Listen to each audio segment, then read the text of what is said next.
Good morning. This is the 18th of May, 2012. I'm Dr. Jack Herlin, a volunteer and docent at the Palm Springs Air Museum in Southern California. Part of our mission is to record and preserve the history of our country's military conflicts, especially World War II. As part of the Veterans History Project of the Library of Congress in Washington, D.C., we conduct interviews of veterans and civilians who participated in those conflicts. Today I'm on location at the Covenant Village of Colorado in Westminster, Colorado. And today I have the honor and privilege of interviewing Corporal Irving K. McArthur. Corporal McArthur from 1943 to 1946 was a trained infantryman making landings at Mindoro, Philippine Islands, and was wounded while landing at Penang, Mindanao, Philippine Islands. And also, he was a clerk and a guard at various times. So we're going to talk to him about these things and several other areas of interest. It's a pleasure and a privilege to have you with us as a guest this morning. Thank you, Corporal. All right, Corporal, will you pronounce and spell your full name, please? IRVIN, IRVIN, K. McArthur, McArthur. And where were you born and when were you born? Meridian, Mississippi, January the 21st, 1923. That means you got a birthday coming up soon? Well, in January. And that's going to be a big one. Yeah, I'll be 90 years old. Wonderful. And your father and mother, what was your father's name? Robert Darnell, D-O-N-N-E-L-L, McArthur. And what kind of work was he in? And he was a building contractor and a merchant before that. And he lost his health early in life. Undiagnosed paralysis. He had for the 10 years that I was growing up, and he died when I was 16. Is that right? My goodness, what a loss. How many children did he have? They had 9 children, and I was number 8. Number 8. Yeah. All right, at the feeding trough, were you kind of crowded out there for a while? We had a big table, extended round table with leaves in it, and it was seat 11 people. But soon after I came along, my older brothers and sisters went off to college, and I see. so we didn't always need that except when they came home for a visit. Let me ask you this, where did his ancestors come from, and when did they come over? Do you know that? My ancestors, McArthur ancestors, came over, I'm not sure from where, I think it was Ireland. He's a Scotch-Irish, he called himself, so. They landed in Virginia, lived in Virginia, North Carolina, and my grandfather and my great-grandfather were born and raised in Wilcox County, Alabama. My father was born and raised in Meridian, Mississippi. Where you were. And your mother's name? My mother's name was Sebry, C-E-B-R-Y, Pearl McArthur, Stanton, S-T-A-I-N-T-O-N. And her parents originated? Our ancestors came from Alabama to Mississippi. Why did they leave the old country? Any idea? I have no idea. They were adventuresome, I guess.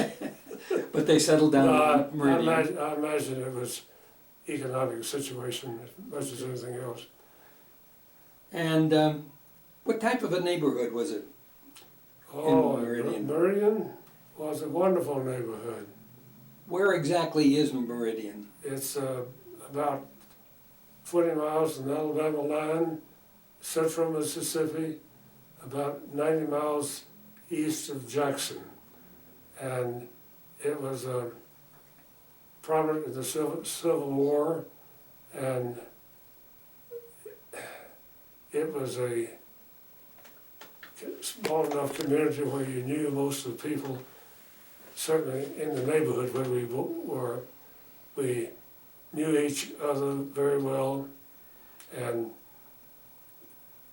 in the South they called people by their first name. They said Mr. Bob or Mr. John or something like that. So you were Mr. Irvin? No, I didn't get old enough there.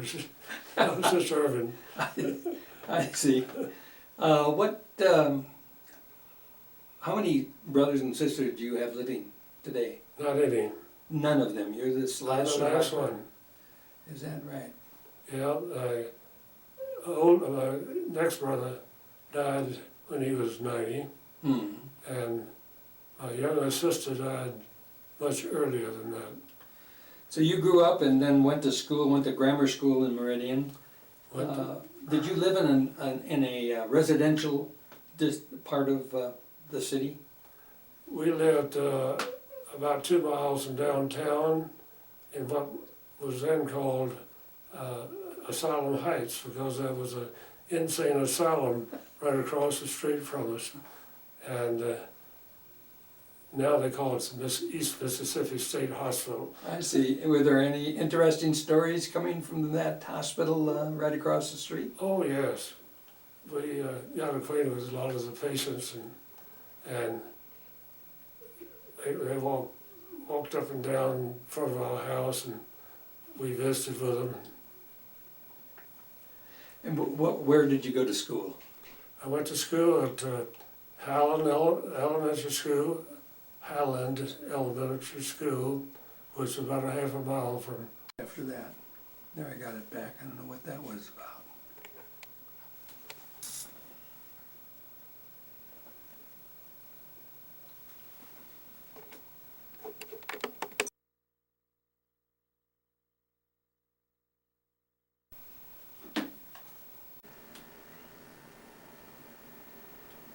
All right, we're back again. At your school, I wanted to ask you, what did you kids do for fun outside of school? Well, outside of school, we played jacks. we played WWII, Okay. and we did all kinds of family games at night. I mean, when we outside and the weather was warm, and we played all the usual kids' musical games and things like that. Were your boyhood friends mostly your brothers or sisters in your family, or did you have them at school as well? Oh, I had some school friends, neighbor friends. One of my best friends was a neighbor boy whose father was a doctor, and they worked at the East Mississippi State Hospital, and we had a lot of interesting time together. We played Monopoly, and we didn't just play it all in an hour like that. We played it for days. And he, the only trouble was his parents were well enough to buy anything for him that they wanted to. So for Christmas he got a Lionel train set, and I was just enamored with it. I was so fascinated with it. And at Christmas time I asked Santa Claus for an electric train. Santa Claus was not wealthy enough to get that, so he gave me a wind-up train. And it served the purpose, but I was still liked the electric train and how you could control it and back it up and all that. Did you ever get one? No, I never did get one. That's too bad. What was the name of your best friend? His name was Billy Schmidt, S-C-H-M-I-D-T. Okay. No, I'm sorry, it was S-C-H-M-I-D. Billy Schmid. And did he go along with you? Was he in your grade at school? I think he was, but it was mostly outside of the school that I had contacts with him. What was your best subject in grammar school? No, that's the problem. I don't know what my... All right. Then let me ask you this. Who was your favorite teacher, if you could remember that? My favorite teacher was, in Howland School, was the art teacher probably. She was very nice to us. The only trouble is, one day that everybody was making noise, and she threatened them with a question: who would like to go to the principal's office? And I volunteered, and I didn't realize that it was supposed to be punishment. Anyway, that was the worst thing that could happen in school, is be sent to the principal's office.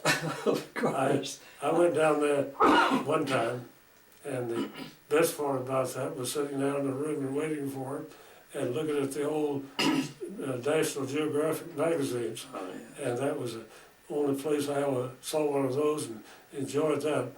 But the principal of the school was my mother's Sunday school teacher, member of our church, and I couldn't really get by with too much. No, I guess that's true. Then I should ask you this. What was the spiritual upbringing in the home? I suspect it was... Well, I was very conservative Christian, more conservative than I am now. Mm-hmm. What church did you go to? We were Presbyterians. My father grew up in what was called the Cumberland Presbyterian Church, which later merged with the other Presbyterian Church and became the Presbyterian Church USA. I see. And even though we were in the South, we were in what a lot of people call the Northern Presbyterian Church. Mm. There was a Southern Presbyterian Church and a Northern Presbyterian Church. And my father was an elder in the church, and we had you want to know about the local church? Sure, go ahead. I was born and baptized in the First Presbyterian Church USA, downtown Meridian, and in the Depression days, the government decided to build a new post office, and they wanted to build it on the site where that church was and the surrounding area. So our church bought a lot about a mile away to build a building, but they could not afford to build it all themselves.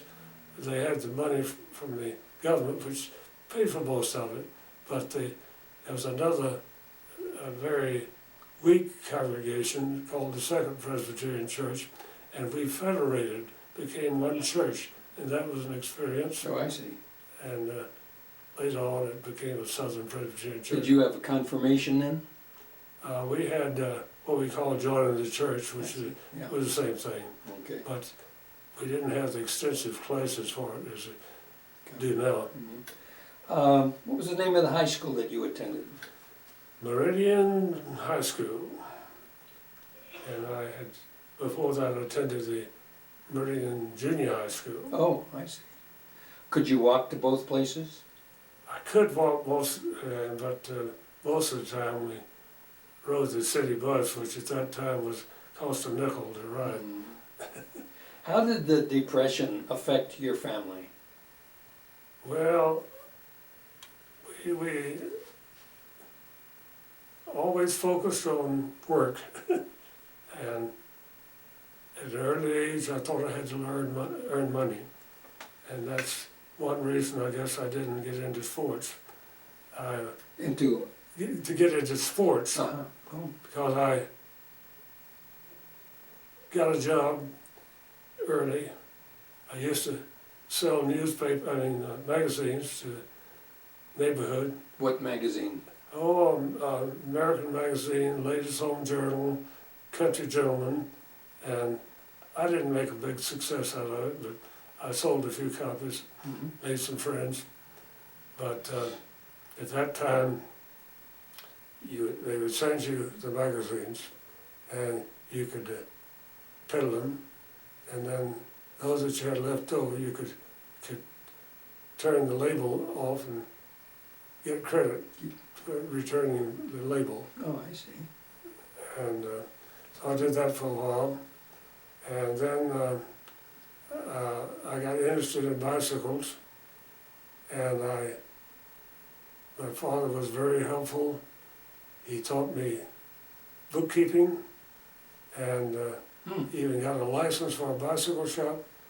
We converted a garage in our backyard into a bicycle shop, and this was my joy and my full activity, and I got a few customers, made a few dollars, but then I continued my schooling. This was after school work Yeah, on the side. yeah, Okay. summer and holidays and so forth. But you didn't participate then in any sports? Not really, no. How tall are you? What? How tall are you, sir? 6'3". 6'3". What a Yeah. forward you would have made in high school. Yeah, that's what they said. I was pretty clumsy though. Yes, well, that's what happens.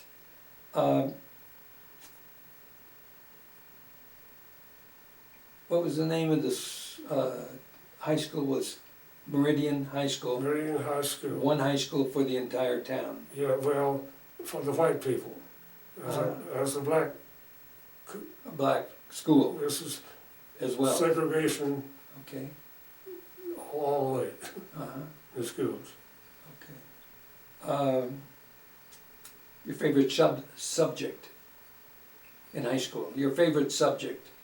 Math, Math. yeah. I represented our school I was taking business arithmetic, and I was pretty good in that, and the professor decided I should enter the district contest for business arithmetic, and I did, but I didn't win. Did you? It was a good experience, so, Mhm. and that became my favorite teacher. He was really a good man. What was his name? I wish you had asked me, but All right. I know it very well. But he was your favorite teacher, Yeah. certainly. All right, did you have any girlfriends in high school? Oh, I had a few, yeah. Did you have access to an auto, a car? No, I didn't. I finally learned to drive on the A-model Ford, and my brother was a little older than me, drove more than I did. He was just 3 years older than I, and I didn't take up driving until later. All right. Was your boyfriend Schmidt, was he a buddy of yours in high school? No, he moved away when he was I guess in grammar school, went to Memphis, Tennessee, Okay. and he came back to Meridian, and he was when he was grown and educated and everything, he became a neighbor of my sister who lived in Clinton, Mississippi, and I never did see him there. So you did or did not I generally keep up with him? No, I didn't have any contact with him. What year did you graduate from high school? 1940. And what was the situation, as far as you were concerned, the flavor of your fellow Meridians there, about what was going on in Europe and what was going on possibly in China, war-like? Well, I didn't have much interest in what was going on at that time. But in 1941, I suddenly became interested when the Pearl Harbor happened. Do you remember what you were doing that day? Yes, I remember exactly where I was. I was upstairs in the hallway outside my sister's room, and she took out and says, they bombed Pearl Harbor. I had no idea where Pearl Harbor was. Yes, yes. And so did you do any investigation then? Well, I soon learned about that because my older brothers went into the service. Had they been in before? Nope. They were both, two brothers went into the Navy and one into the ordnance in the Army. What were their names? My brother David and my brother Donald were both officers in the Navy. Both older than you? Yes. And my brother John became an ordnance. He was I think he was a staff sergeant. Yeah. Do you remember any surprise that you maybe had that the Japanese bombed us? I don't. I guess I just was kind of focusing on the Depression, and I wasn't thinking much about the world until that Pearl Harbor happened. Then what happened next? Did you join? No, not immediately. I continued with school. I went to 2 years of junior college there in Meridian, and then I went to Maryville College, Tennessee. What did you study in the junior college? What was your major? Well, I started out to major in economics, and I went to Maryville, Tennessee, Maryville College in East Tennessee, which was a Presbyterian school, and 6 of my family graduated there, my brothers and sisters and myself.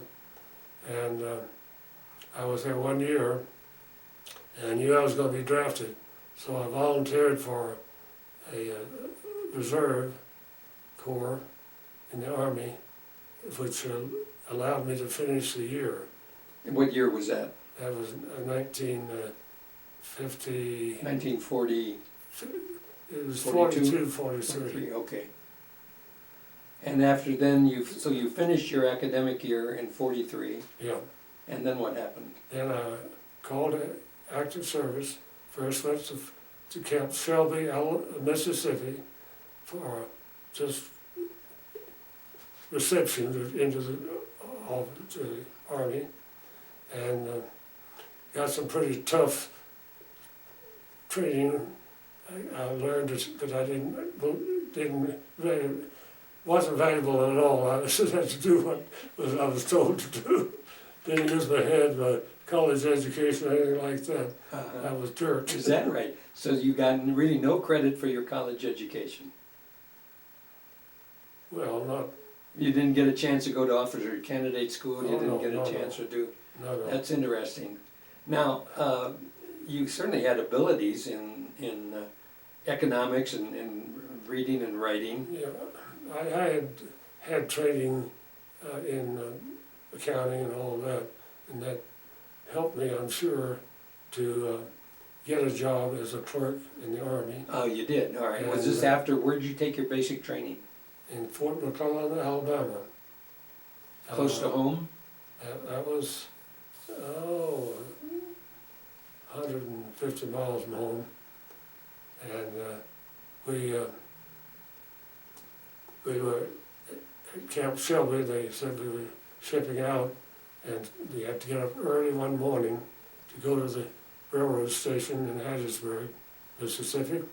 And there we waited and waited and waited till the train that we were supposed to catch got downloaded on there, and it was civilian train too, and some of the guys were standing up and holding on to rails to get there.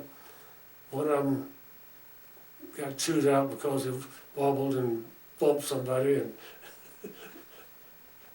I wasn't happy about that. Anyway, we got to Addison, Alabama, and then went from there out to Fort McClellan. And you were private, Yes, And I was you- a private then. and you went to basic for how long? And had basic for, I think it was 13 weeks. Did you like it? Some of it was all right.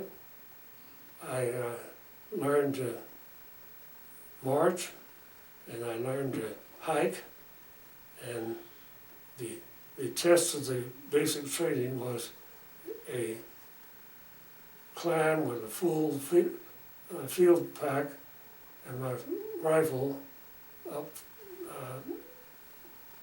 one of the nearby mountains, and they had a whole string of soldiers, and there was an ambulance following us called the meat wagon, and several of the people's boys fell out.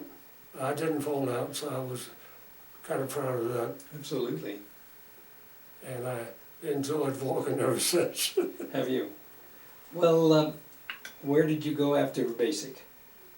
After basic, they kept me right there in Fort McClellan, Alabama, as a clerk of one of the companies. So they did recognize your ability Yeah, there, yeah, and you didn't ship out with the rest of the no, recruits? I became permanent cadre there in Fort McClellan, Alabama, and enjoyed my work as a clerk, company clerk. Did you get to go home much? Yeah, I went home several times. Had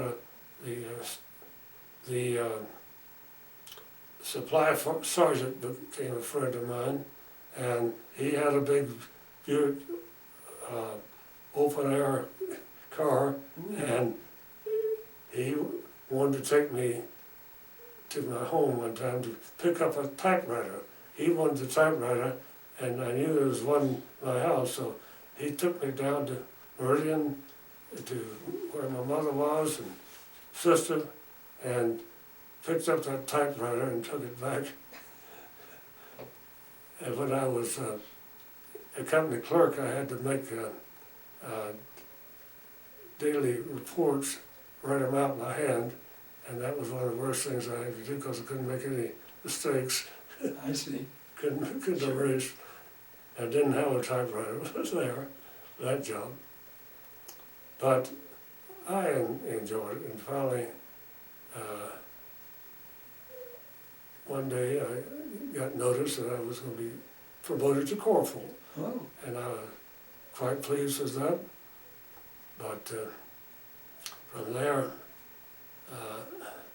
when they got tired of me in Fort McClellan, Alabama, they sent me as a replacement out to Fort Ord, California. And I had to go out on the train all by myself. It wasn't with the company.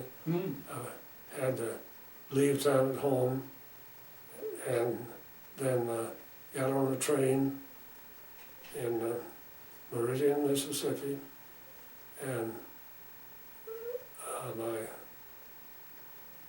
I remember going through places that I had known before. Went through Laurel, Mississippi, where my grandmother lived. I had a lot of visits in Laurel, and went on down to New Orleans on the train, and there my older brother David, who happened to be there in the Navy, oh, nice. came and met the train, and he insisted that I should not go out in the coach all the way to California, that I should take a Pullman. So I did choose a Pullman, and I had to sleep in the upper berth of a couple that was downstairs. They were officers in the Navy, I think, and I was a corporal, an enlisted man. So that was kind of an adventure, I'll tell you. You may not want to hear the rest of that story. But Understand. Anyway. Understand. All right. So you went to San Francisco, I suspect. Yeah, that's San Francisco, and I got pictures of the depot there, Union Station, and on a postcard.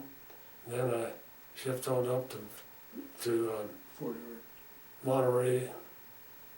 I think, I don't think that was the name of the town that I stopped on. I forget the name of the town, but Was it Monterey? no, No. no. And it was, Carmel. no, So I'm sorry. I'll think on it a little bit. Anyway, I remember being so surprised that the bus that took us out to the base, to Port Ord, it was one of the tourist buses that they used at the Chicago World's Fair. It was a round gadget that was pulled by a truck. And then a long carriage, yes. I remember seeing pictures of those. I was at Port Ord, several weeks. And one of the highlights of that was a enlisted men's club on the beach that we could go out to, and I went out there to hear Jan Garber's orchestra play. Ooh. And I had never heard of Jan Garber, but I remember that from that point on. And they were playing the new swing music and Yeah. the music of the time. Yeah, it was good. Was it good? And while I was there, they put me on guard duty, went out at a bombing range at a gate, and left me there by myself to guard the gate all day. And I kept wondering how I'm going to get back, but they came back and got me. Was that out in the desert or out in the Yeah. wilderness? Nothing happened while I was there. But they finally came and Yeah. brought you back. And then,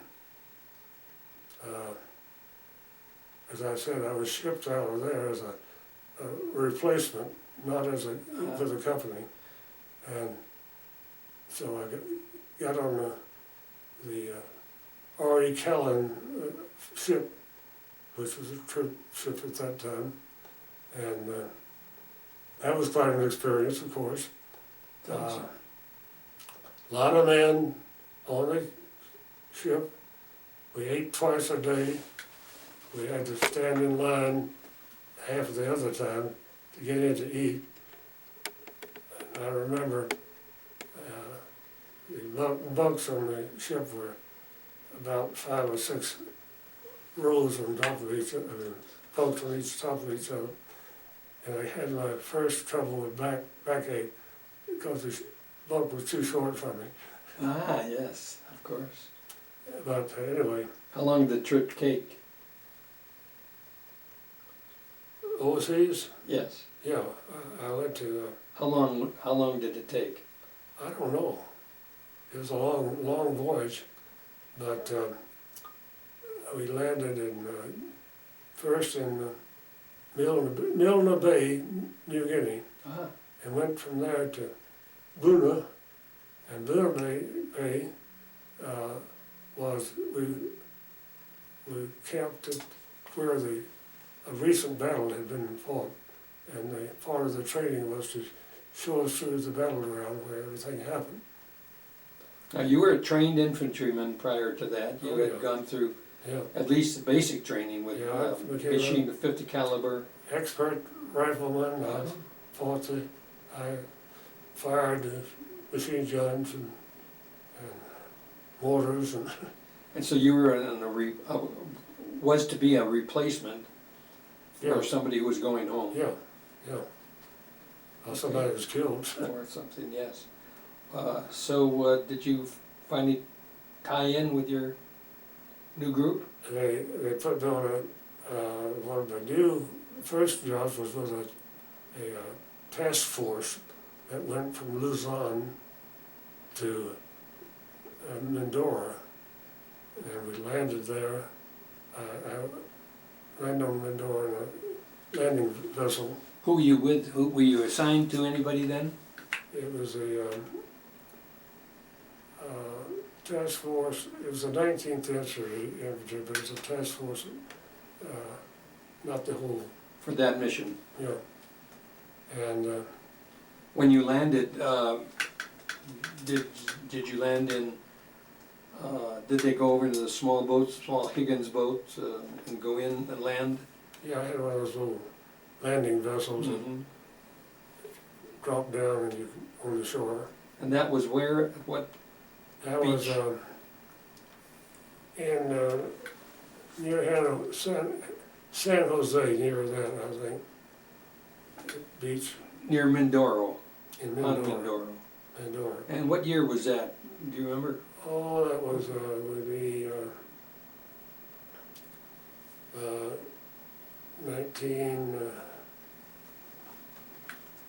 1944, I guess. Okay. I really enjoyed my stay in Eudora, in Mindoro, because there was very little battling, fighting. I was gonna ask, did you meet any resistance? By the time that I got there, most of the resistance had been met, and I remember watching the air fights above me, and so there was a lot of Air Force Yeah. involved, and I finally went to the task force headquarters, and I was a clerk to the lieutenant colonel, and they were housed in a big house, old house, mansion, with a swimming pool in front, and all that, and I slept on the cot in the under the house. Happy to be there. Yeah, absolutely, absolutely. So how long did you stay with him? What was his name, by the way? The task force general was Dunkel, General Dunkel, and the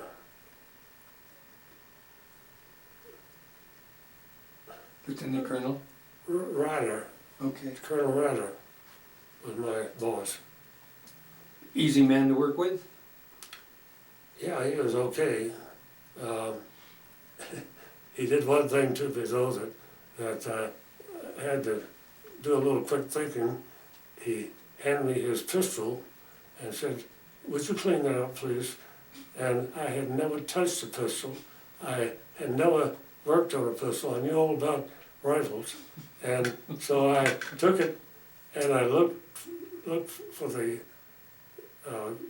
quartermaster, took it down there, and he cleaned it up and gave it back to me. And so I took it back to the colonel. I think that would do as a difference. And he thanked you. Yeah, oh yeah.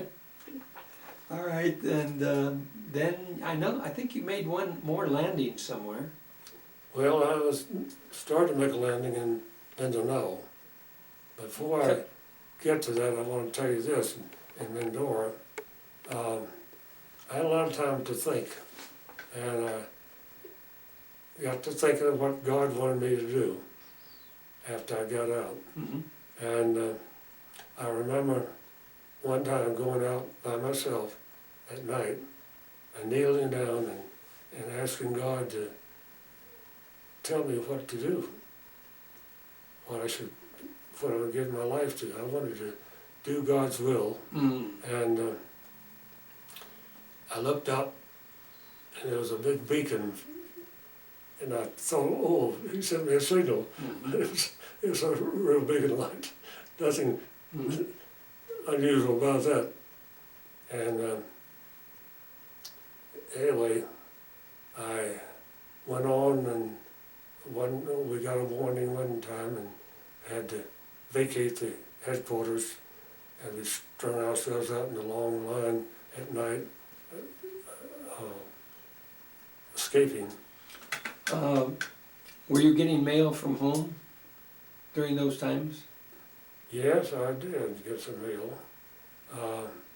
I wrote mail, and some of it was censored, but I told my mother that I was in this house and they had a swimming pool out in front, and when she got it, they cut out the part about the swimming pool, but she said, I figured it out. Is that right? Oh, nice. Yep, Uh, yeah, I've got some of the letters there. When, did you make any decisions at that time about what you were going to do? No, not until after my Mindanao fiesta. Well, We were, let me hear about that then. okay, we was sent to Mindanao. Meanwhile, while I was in Mindoro, they wanted me to be the replacement for a sergeant in the headquarters, battalion headquarters. And I was studied to be a replacement for him. And then they called us down to go to Mindoro, and on the ship landing in Mindoro, In a landing craft? in a landing craft, well, I was in, I don't know what kind of ship it was at first, but I was in it wasn't a landing craft, it was a carrier of some kind, but I was standing on the deck of the ship, watching them bomb the shore before we went in. You had full equipment on? Yeah, and all of a sudden there was a bang, my arm flew up, and I realized I had been injured. I had on the nerve, I paralyzed this arm almost, couldn't use it. And then I began the whole trip toward home. But I didn't realize what had happened until they told me later. There was another fellow standing beside me, and what had happened, somebody had an armor-piercing bullet downstairs, let the rifle go off. They said he was a cook. I never had met him, but let his rifle go off. Went through the deck, through a bucket that was on the deck, shattered into pieces, and I got pieces in my hip, in my chest, and in basically in my arm. Basically shrapnel. Yeah. Yeah. Wow. And the other boy was injured slightly, but not as much as I. Was there a medic on board? Yeah, it was. They treated me very well. Did you lose consciousness at all? No. Pain? But I did have to land later on when they set up a field hospital on the shore. I had to go down the rope ladder, and that was a little difficult. Oh, I guess. And I stayed there a while, and then they began to ship me out. I had started in Leyte, Allen, and they flew me back to Leyte, and from there back to Mindoro, and back to Leyte again, and then started the trip home. Now, were you making stops there at various medical places, or was that all transportation? Well, I don't know. It was medical in Leyte, I know. And anyway, we got my best treatment though was on a battleship that they put me on for a while into the sick bay, the battleship. A Navy ship? Yeah, and they had penicillin. The Army didn't have penicillin at that time, so I got penicillin while I was on there. And then they started to ship me back to the States, and I made a stop at Guam, made a stop at Kwajalein, made a stop at Johnston Island, and then I was about 5 hours at Pearl Harbor, and came on to California, and went to a base there, and they shipped me from there to the Kennedy General Hospital in Memphis, Tennessee, and I was there for several months. Is that right? Yep.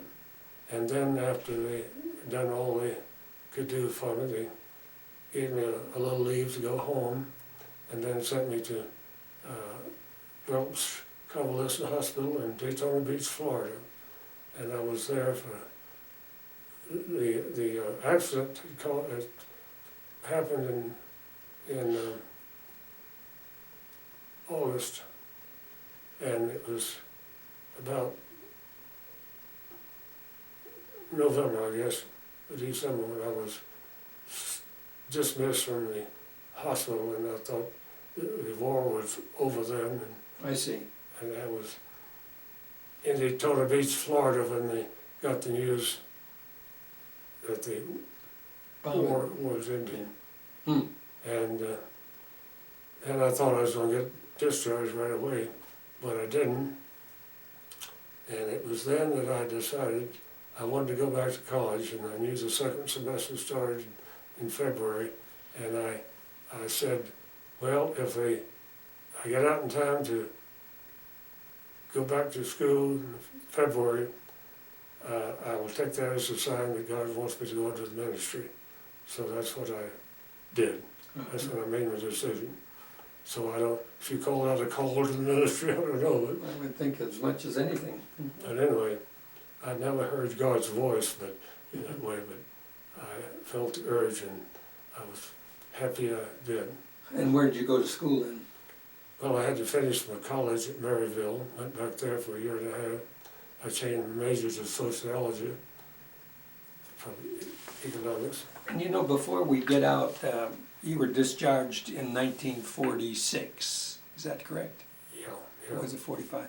I want to just work over here and get a view of a photo that we have of you. And let's see if I can get this a little bit better. I think I can. Quite a handsome dude there. Well, life type changes, doesn't it?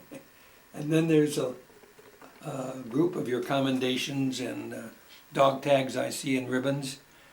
I didn't save my Purple Heart, the big one. What did you do with it? I don't know, I got the notion I didn't need to keep it. I'm surprised. Well, I was a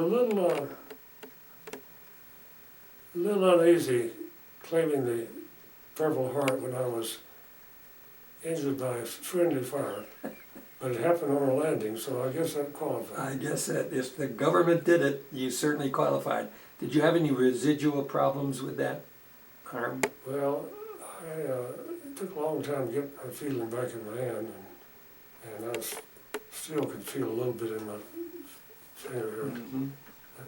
but I couldn't write, couldn't do anything. So now you went back to school, and this was to finish your college degree, or Yeah. was it to go to seminary? I had to finish a college degree, and since I'd been out, and went back in the middle of the year, I decided to go a year and a half before I got the diploma. And then I went to Louisville Seminary. I mean, I went to Princeton first. I didn't know why I was going to Princeton, but Is that a Presbyterian? yeah. Mm-hmm. But I talked to the college president, and he talked about the different seminaries, and I decided that theologically Princeton might suit me better, so I decided to go there. But God decided for another reason, I guess, because that's where I met Margaret. Well, we're going to have to get there. I want to hear about that. Let me ask you, was it expensive going to Princeton and so forth? I was on the GI Bill, and so Beautiful. I did work part-time. Mm-hmm. And when I was finishing my Maryville, I worked to clean the floors, mopping floors and things like that. But the GI Bill certainly was a huge help. GI Bill took care of most of my expenses. When the GI Bill first started out, they not only paid your room and board, but you could go to the bookstore and buy any book you wanted for nothing. Amazing, yeah, great. But they clamped down on that later. Sure. So, let me have you finish the seminary training. What year? You took through 3 years? I took 1 year at Princeton, Okay. and the main reason I didn't stay was I got the feeling that they were training foreign missionaries and professors more than and I was interested in doing rural church work. Okay. And so, as a result of that, I decided to transfer to Louisville Seminary. She's had a special program for rural pastors, and made the hard decision of leaving Margaret in Princeton. She had another year in Princeton. Okay, how did, and your wife's name, full name? Margaret Olson. Olson. Margaret Olson. Okay, and she came from She came from Texas. Texas. Mm-hmm. She was born in what city, do you know? Amarillo. And her background? Well, she grew up in church, and mother and father joined the Presbyterian Church when they moved from Minnesota to Texas because there was no Lutheran church there. He was a Lutheran and she was a Congregationalist, I see. and they compromised and they got married and went to the Presbyterian Church, and so that's the reason that I'm Presbyterian, the reason that Margaret's Presbyterian. Yes. And I never would have met Margaret had she not come to Princeton, and that is another story. She wanted to continue her get an education and religious education, and she was told her minister's mother that she couldn't afford to go, didn't have the money to go, and so minister's mother said, well, our son, who's her minister, just wrote to Princeton and told him he was coming, he needed a job and a scholarship, and he went, and they got to, and so she decided to do the same thing. So she wrote and got a scholarship and worked her course. Now, where did her last name was Olson, and they came from Minnesota. I take it they were Scandinavian background? Yeah, Norwegian. Norwegian. So she's half Norwegian. Okay. And you met then actually where and how? We met at Princeton Seminary, and we had some of the same classes at Princeton, and they were large classes, maybe 100 students, and for some reason or other, the professor lined us up alphabetically, and Margaret sat right behind me, and so her reason for marrying me was she said she couldn't see over me, so she married me so she could sit by me. I think that's our story. That's also a good reason. Anyway, but we didn't marry until I had a year at Louisville. Okay, so you went together for how long? We corresponded by mail most of the time, but we had several dates before I went to Louisville. Then I came back to see her at Christmas time in Princeton, in New York, actually, New York City, where her sister was living, and Margaret went up there for Christmas, and her sister went back to Texas to see her parents at that time, and so we had the use of she had the use of the apartment, and I went to the YMCA house there, and we decided that we wanted more than a casual relationship. So we were walking along Riverside Drive in New York City and went out to Grant's tomb. I know you ever heard of it, it's right there on, Sure. and so it was there that I finally proposed to her. So And her answer? she says, I'll think about it. She told me the next day. Great story, or great story. Anyway, So, it's an interesting place to get engaged with. well, it's as good as any. That was at Christmas time, and How nice. we got married in August. Is that Had something? your parents met her? No, but that's another story. All right. We went down and visited her parents and my parents before my dad was dead. But and we Your got- mother and father both were dead. No, my mother was still living. Mother was still living. And so we decided to go to Meridian and stay there a little while and go on to Texas and meet her folks. And she met me in Alabama somewhere. We caught the train there, went together and got off at the station in Meridian, Mississippi. And lo and behold, here she was as a complete stranger, and my mother and my brothers and sisters and everybody met the train, and she was just overwhelmed. She was overwhelmed. She was a family of one sister, and she saw so many people at once. Anyway, we stayed at my mother's. She stayed at my mother's house. We stayed there, and Cute. she said, first thing my mother asked her, "Did you want to take a bath?" Do you want to what? "I'll take a bath." She thought, well, she'd been traveling, you know, she Sure. had to take a bath. That's cute. She thought that was a funny question to ask. Anyway, we had already become engaged at that time, but I had not given a ring, so I chose to give her the ring while we were in Meridian.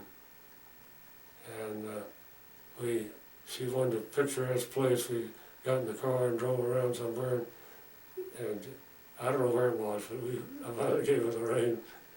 And then we went on to Waco, Texas, where our folks were living, to meet them. And you met them for the first time. Yeah.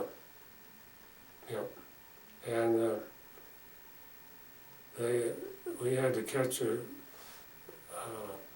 taxi out to a home from the station in Waco. We'd ridden the train there. And then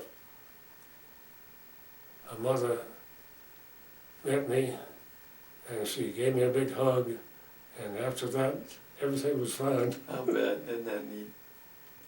She was a great mother-in-law. And her name was?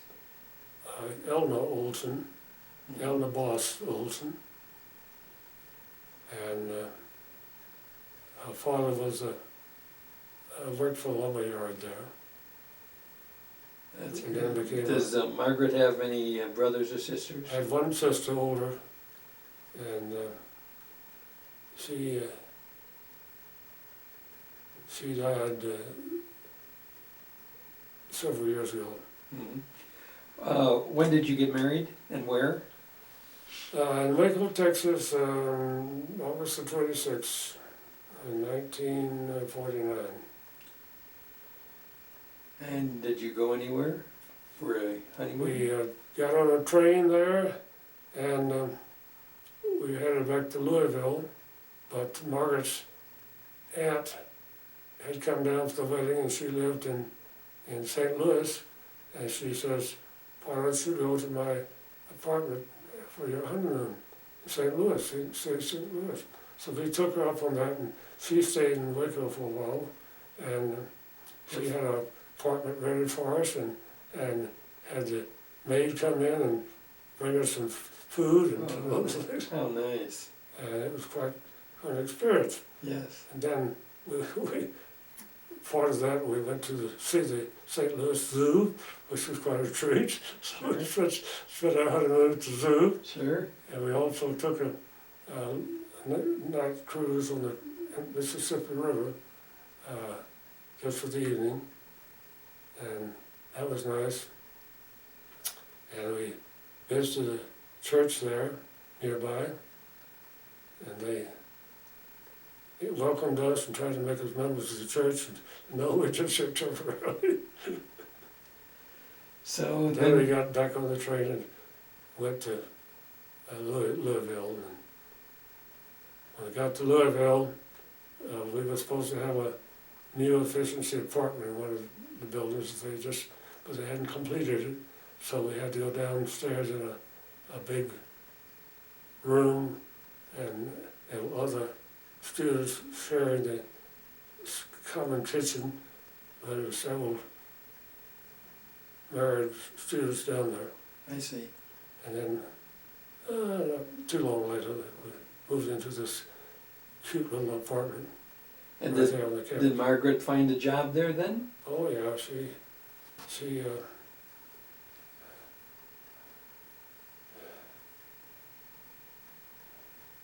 well, she was mostly, I don't know really what she did, I've forgotten now.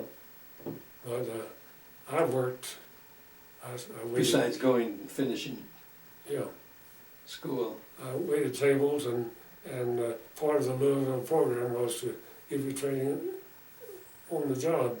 And so I was assigned to a student ministry across the river at, near Bethlehem, Indiana. Mm-hmm. Went to that church as a 3D pastor. And what year did you finish then at Louisville? I finished Louisville in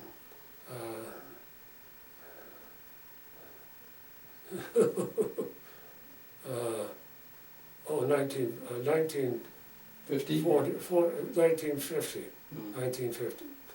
And then my first call was to a larger parish of four churches in Mississippi. My goodness. So I had a real job. Where was that in Mississippi? It was I lived in Nesbitt, Mississippi, in the manse they had there, and served 3 other churches in the county. Rural Mm-hmm. churches? So we had a larger parish, what they call it. Mhm. Yes. And I preached in different places.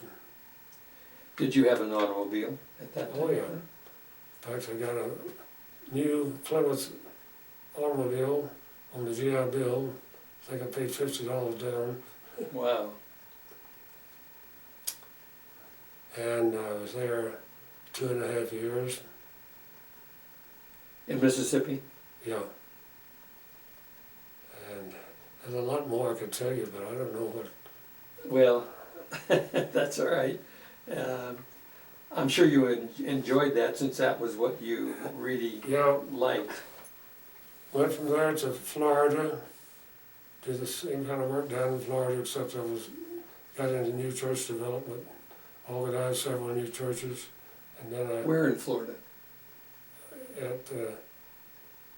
in southwest Colorado, we lived in Naples, Florida, yeah. Okay. and then we went to, after a year, they wanted me over in Miami, so I moved to South Miami, and we organized new churches because it was fast-growing communities, and the young veterans were getting back from the Army, and Yes. they established their family, and they were anxious for a church, and Yeah. so it was probably one of the easiest things I did. Mm. We met in the schoolhouse and then finally organized the churches. And then where did you go? Then they got through with that, and the First Presbyterian Church wanted an associate pastor, and they wanted me, so they called me to be associate pastor of First Presbyterian Church in Miami. Mm-hmm. But that didn't work out. The pastor and I didn't see eye to eye on things, and so I went back into mission work, and this time we went to Colorado, the Four Corners area.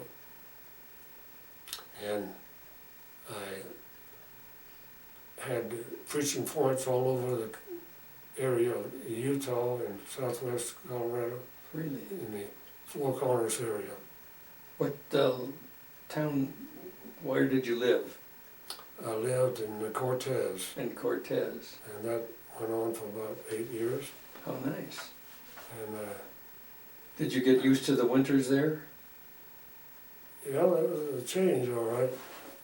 We had bought while we were there, we bought a little 4-acre place, and I wanted to have a garden and raise chickens and cows and so forth, and the children were young. And You had children at that time. yeah, Um, we had how many do you have? 4 children. Their names? Kenneth, Jean, Robert, we called him Bob, and John. So 3 boys and 1 girl. Mm-hmm. The oldest is Kenneth. Kenneth. All right.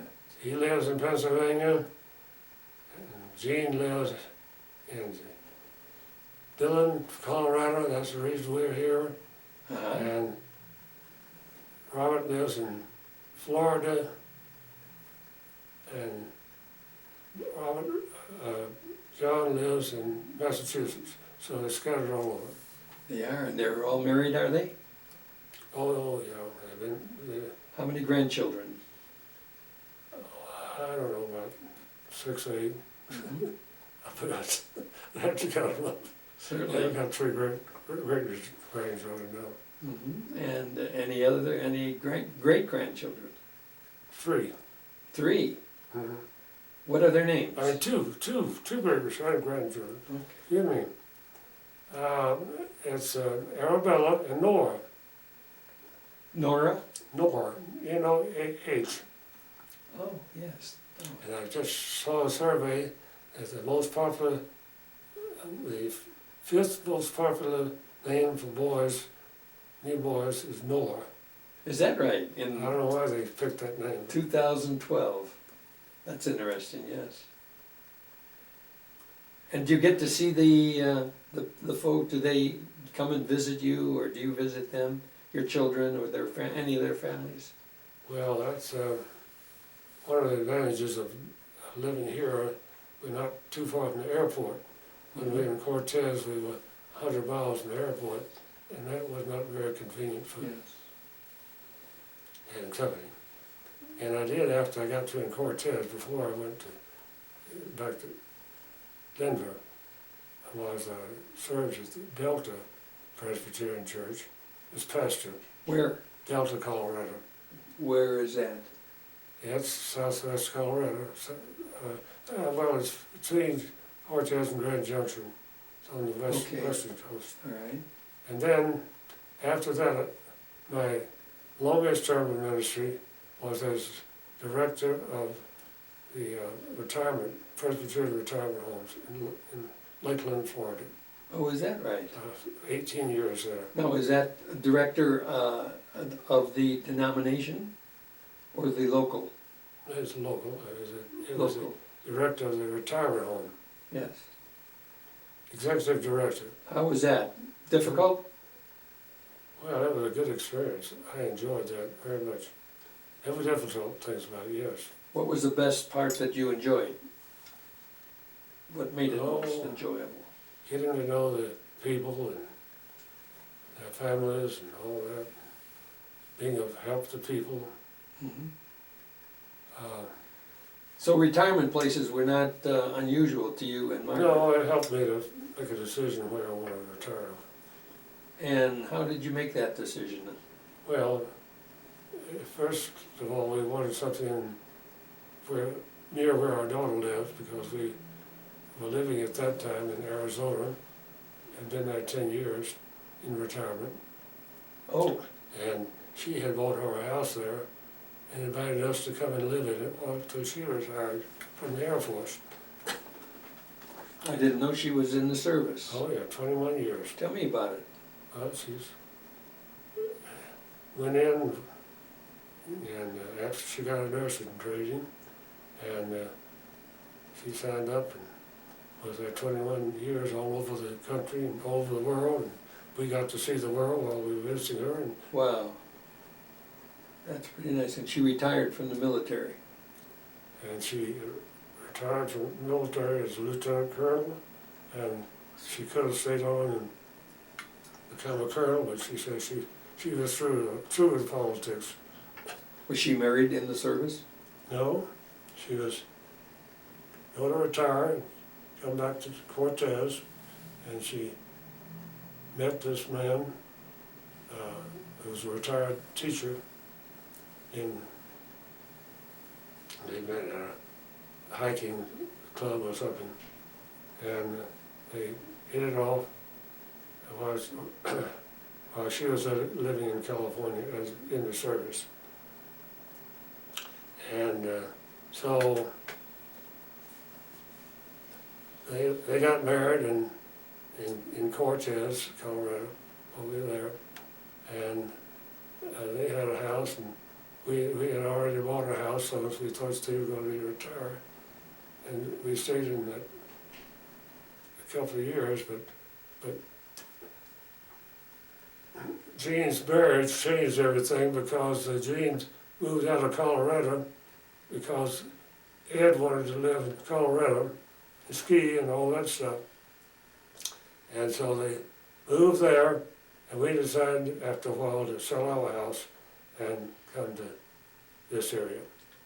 And so that's how you discovered the Covenant Retirement Villages? We first time came to Devon, looked all around. We didn't know anything about Covenant Village, and we didn't see Covenant Village. We saw some of the Meridian homes and some other retirement homes, but we went back. Excuse me.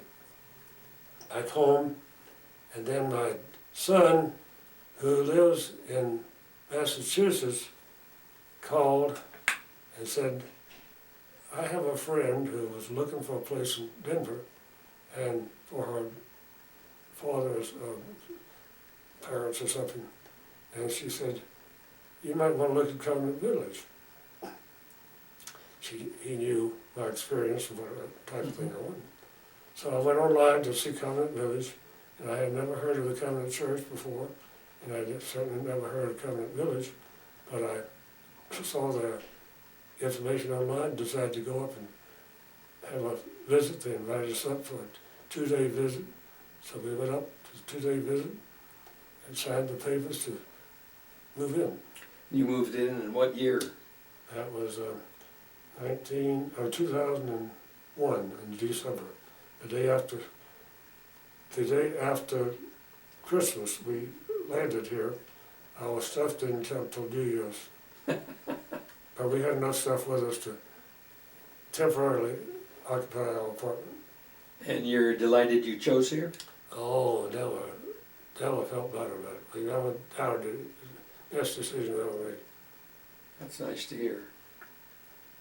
That's nice to hear. Some people we've met, we didn't know anybody when we came here, and we have so many friends now, and we'll always have friends. What do you and Margaret do for, where do you go to church now? We go to the Westminster Presbyterian Church here in Westminster. Are you active there at all? Well, we attend, and not Yeah. too active, no. We do. Margaret does a lot of volunteer work here, and I do a little bit. What kind of work is she doing here? She's trained as a hospice volunteer, so most Great. of her visiting people, particular people in the hospice, and then she started up this walk for. She started that. Walk for Cancer, is it the? What is his name now? That's not the. It's the cancer drive. Yeah. For breast cancer. Yeah. Well, and are you doing any preaching at all, speaking? No, not since I came here. I've been given opportunities to preach, but I decided I just was not up to it. You've been to it, yes. And how's your health? But it's been very good. As long as I stay on 2 feet to 4 wheels, I do okay. You have a walker that you carry some of your material with, and that Yes. helps. And I can sit down when I need to. But if I'm afflicted with, I have neuropathy, and I'm not stable. Yeah, I fall. sure. Do neither of you drive anymore? And we found that a real blessing. Not only did we save a lot of money, but actually don't need a car. It's a good point. Concerned so far. There's a lot of people driving you here, and they do a pretty good job. Well, we use the senior resources from the can, which is doesn't cost us anything. We can contribute, but tax exempt gifts to it. But they take us place here in Jefferson County or Adams County. Mm-hmm. How nice. What do you do for entertainment?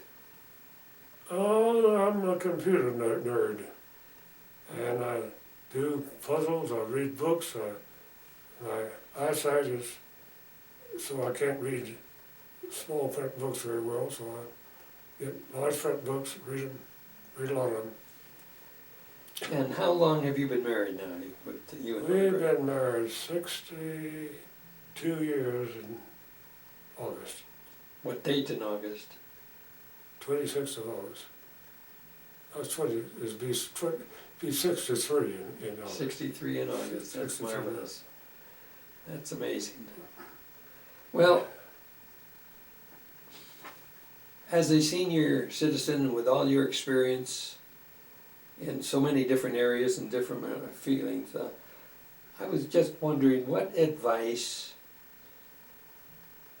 to young men and women would you give if they were looking forward to life today in the United States as we know it today? In other words, what's important to know and do? What is important not to do? What are the pitfalls? What advice would you give them? Well, I think the most important thing is to get right with God and to connect with a community of believers that you can work together for good. And we certainly have found that in the church and in Covenant Village. And we have different theology, different churches and all that, but we work together. I'm very much opposed to these split churches. I just don't think that's according to God's will. Mm-hmm. Any other advice to the young people? Hang in there. and be happy. Do something that makes you happy. And I think doing for others helps to make you happy. And when you pray, think in positive terms. Mm-hmm.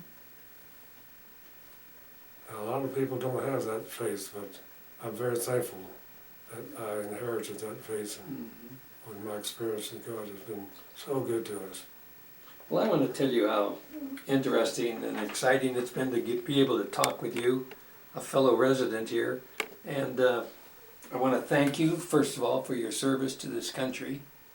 Also, thank you for sharing your thoughts and experience with me this afternoon or this morning. And it's been a delight, Corporal. You're a good guy. It's been a joy. Thank you.